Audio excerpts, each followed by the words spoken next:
जय हिंद।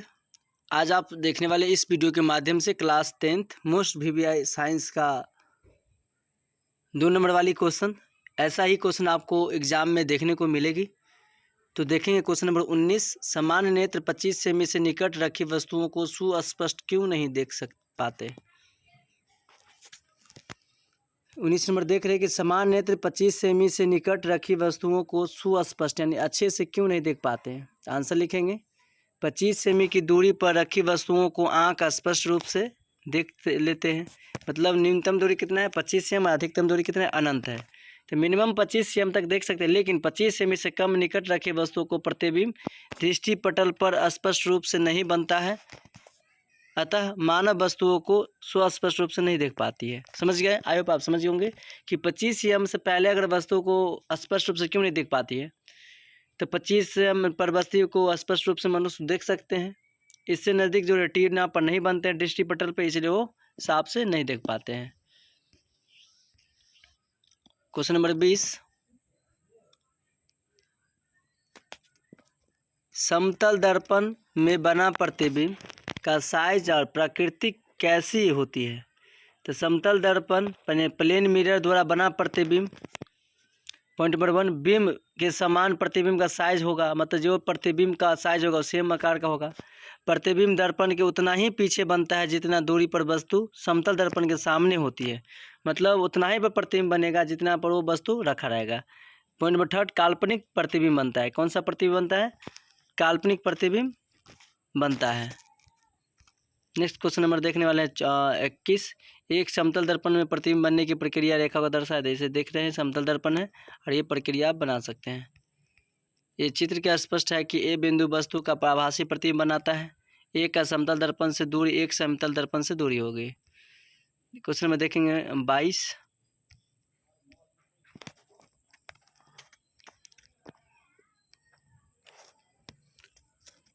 गोलीय दर्पण द्वारा सूर्य के प्रकाश में किसी कागज के कतरन कैसे जलाया जा सकता है। तो गोलीय दर्पण अवतल दर्पण के परावर्तक सतह को सूर्य के आने वाली किरणों के सामने रखा जाता है। सूर्य से चलने वाली समांतर किरणें दर्पण से परावर्तन होकर फोकस पर अभिसारित होती है। अगर अवतल दर्पण के फोकस पर कागज के कर्तन रख दिए जाए तो यह जल उठता है, क्योंकि समांतर किरणें एक बिंदु पर अभिसारित होती है और काफ़ी ऊष्मा उत्पन्न करती है। कागज का तरंग दर्पण के फोकस पर रखने पर जलने लगता है। मतलब जब रखते हैं तो उसमें क्या होता है, वो जलने लगता है।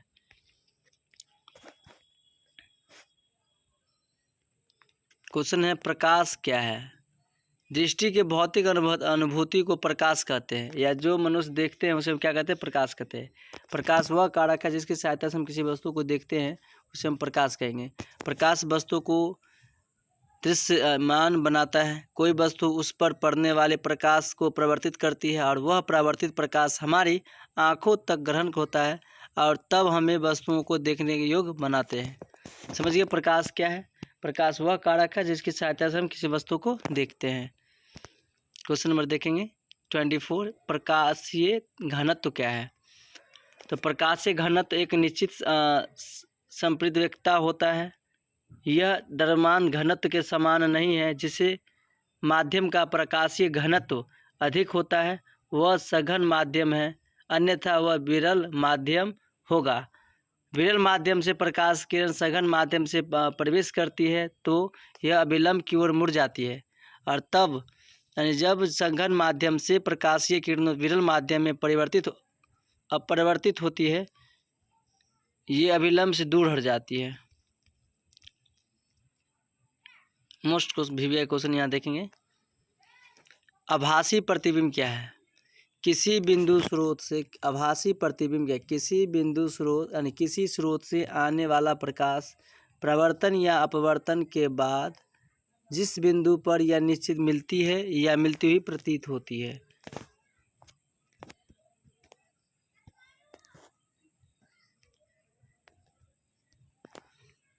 मिलती है या बल्कि परिवर्तित अथवा परावर्तित किरणों को पीछे बढ़ाने पर एक बिंदु पर मिलते हैं जो आभासी प्रतिबिंब बनाते हैं। यह प्रतिबिंब हमेशा सीधा और पर्दे पर प्राप्त लेने संभव है। वास्तविक प्रतिबिंब किसे कहेंगे? वास्तविक प्रतिबिंब क्या है? तो किसी स्रोत से आने वाला प्रकाश परावर्तन या अपवर्तन के बाद जिस बिंदु पर मिलती है तो उस वास्तविक प्रतिबिंब बनता है। वास्तविक प्रतिबिंब हमेशा उल्टा और पर्दे पर आसानी से प्राप्त किया जा सकता है। हमेशा नेत्र रेटिना पर वास्तविक प्रतिबिंब बनता है। Question number 27। एक गोलीय दर्पणों द्वारा परावर्तन के लिए नई कर्तीय चिन्ह प्रपट्टिकाएँ या परिपाटी दर्शाएं। उत्तर लिखेंगे, बिंब सदैव दर्पण के बाईं ओर रखा जाता है। इसका अर्थ है कि दर्पण पर बिंब से प्रकाश कई ओर से अपवर्तित होता है। मुख्य अक्ष के समांतर सभी दूरियां दर्पण के धुर में मापी जाती है। मूल बिंदु के दाईं ओर एक्स अक्ष के अनुदिशा पाई मापी गई सभी दूरियां धनात्मक मानी जाती है, जबकि मूल बिंदु के बाईं ओर एक्स अक्ष के अनुदिश मापी गई दूरियां ऋणात्मक होती है। अवतल दर्पण, उत्तल दर्पण और समतल दर्पण को छूकर एवं बिना छुए हुए कैसे पहचान करेंगे? तो आंसर लिखेंगे, अवतल दर्पण को छूने पर पता चलता है कि इसका परावर्तक सतह नत होता है और उत्तल दर्पण का परावर्तक सतह उभरा होता है। समतल दर्पण का परावर्तक सतह समतल होता है। तीनों दर्पणों के फोकस के भीतर एक वस्तु पिन को बारी बारी से रखा जाता है। जिस दर्पण में वस्तु पिन का प्रतिबिंब आभासी सीधा और बड़ा दिखाई पड़ता है वो अवतल दर्पण हुआ। जिस दर्पण में वस्तु का प्रतिबिंब आभासी सीधा छोटा दिखाई पड़े वो उत्तल दर्पण है। जिस दर्पण में कोई परिवर्तन नहीं हो उसे हम क्या कहेंगे? समतल दर्पण कहेंगे। लेंस किसे कहते हैं? लेंस कितने प्रकार के होते हैं? मुख्य लेंस दो प्रकार के होते हैं, उत्तल लेंस और अवतल लेंस। उत्तल लेंस में वास्तविक और आभासी दोनों प्रकार के प्रतिबिंब बनते हैं, लेकिन अवतल लेंस में केवल आभासी प्रतिबिंब बनते हैं। लेंस की क्षमता से आप क्या समझते हैं? किसी लेंस द्वारा प्रकाश किरणों के अभिसरण या अपसरण करने की मात्रा को उसकी क्षमता कही जाती है। लेंस की क्षमता डायोप्टर में मापी जाती है। एक डायोप्टर उस लेंस की क्षमता है जिसकी फोकस दूरी 1 मीटर है। उत्तल लेंस अवतल लेंस में सचित अंतर स्पष्ट करें। तो लिखेंगे, अंतर निम्न अंतर है। उत्तल लेंस में वास्तविक और आभासी दोनों प्रकार के प्रतिबिंब बनते हैं, लेकिन अवतल लेंस में हमेशा आभासी प्रतिबिंब बनते हैं। पॉइंट नंबर 2 आप देख रहे हैं, उत्तल लेंस और यह है अवतल लेंस। तो उत्तल लेंस को आभासी लेंस कहा जाता है, लेकिन अवतल लेंस को अपसारी लेंस कहते हैं। लेंस में कितने मुख्य फोकस होते हैं? जैसा कि हम जानते हैं कि प्रकाश लेंस के दोनों ओर से होकर जा सकता है, अतः यही कारण है कि प्रत्येक लेंस में 2 मुख्य फोकस होते हैं। लेंस के दोनों ओर एक दूसरे को फोकस होते हैं।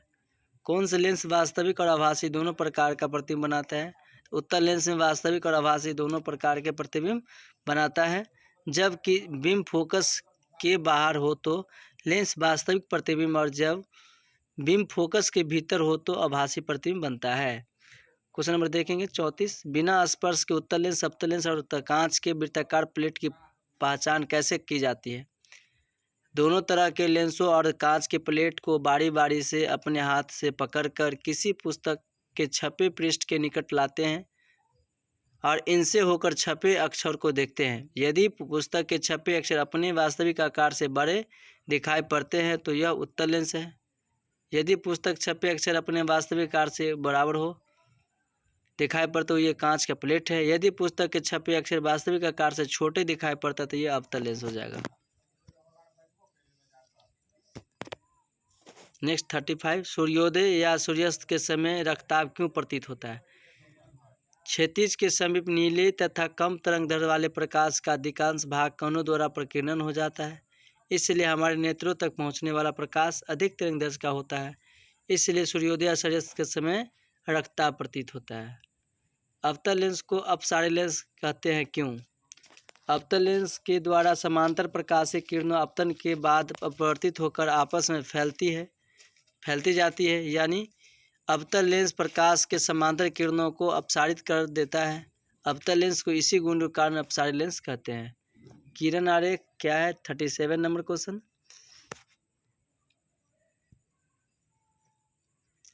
तो प्रकाश के बिंदु पथ को किरण कहते हैं, यानी एक से रेखा पर चले प्रकाश के किरण को प्रकाश किरण कहते हैं। प्रकाश के किरण 3 प्रकार के होते हैं, संतृप्त किरण पुंज, अपसारी किरण पुंज और समांतर किरण पुंज।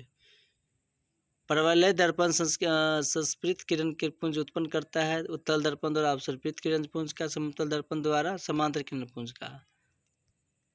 क्वेश्चन है, पार्श्विक विस्थापन से आप क्या समझते हैं? अथवा कांच के आयताकार झिल्ली में आपतन के दोनों किनारों को दिखावे।